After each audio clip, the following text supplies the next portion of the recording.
விமர்சனம் எழுதும்போது எந்த மாதிரி அந்த விமர்சனம் அமையணும் அப்படின்னு முடிவு பண்ணிக்குவீங்க? சார் ஒன்று மட்டும் தான் நான் உறுதியாக இருப்பேன். என்னென்னா, நமக்குள்ள பல உணர்ச்சிகள் ஏற்படுதில்ல ஒரு படம் பார்க்கும்போது. ஒரு 2.5 மணி நேரத்தில் திடீர்னு பயப்படுறோம், திடீர்னு ரொம்ப வருத்தப்படுறோம், அழறோம், சிரிக்கிறோம், இதெல்லாம் நடக்குதுல்ல. அந்த படம் நமக்குள்ளே ஏற்படுத்தின எல்லா உணர்ச்சிகளுமே முழுமையாக கேப்சர் பண்ணணும் அப்படின்னு நினைப்பேன், ஏதோ ஒரு விதத்தில். டெரிவேட்டிவ் ஆர்ட் ஃபார்ம்னு தான் சொல்லுவாங்க. டெரிவேட்டிவ் ரைட்டிங் தானே இது. ஒரு படத்தை சார்ந்து தான் நம்ம எழுதுறோம்.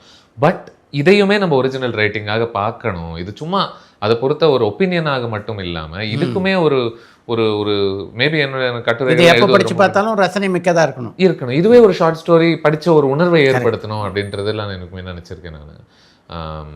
அண்ட் கோர்வையாக பேசணும் எதை பற்றி பேசினாலுமே.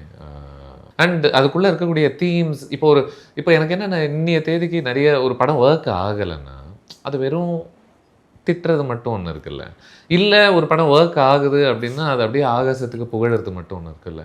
அப்படி எதையுமே வெறும் கருப்பும் வெள்ளையுமா மட்டும் பார்க்கக்கூடாது அப்படின்றதுல நான் தீவிரமாக இருந்திருக்கேன்.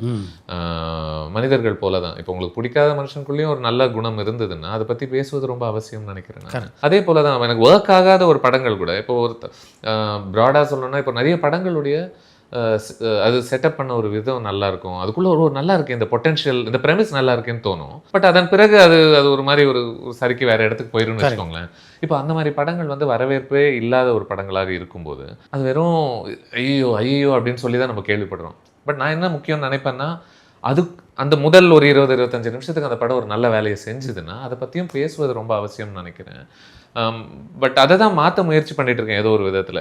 வெறும் சரி இவ்வளோ சொன்னீங்களே இந்த படத்தை பொறுத்து, இது நல்லா இருக்கா நல்லா இல்லையா அதை மட்டும் சொல்லுங்கள் அப்படின்னா அதை மட்டும் சொல்கிறதுனுடைய ஒரு பயன் எனக்கு பெருசாக தெரியல.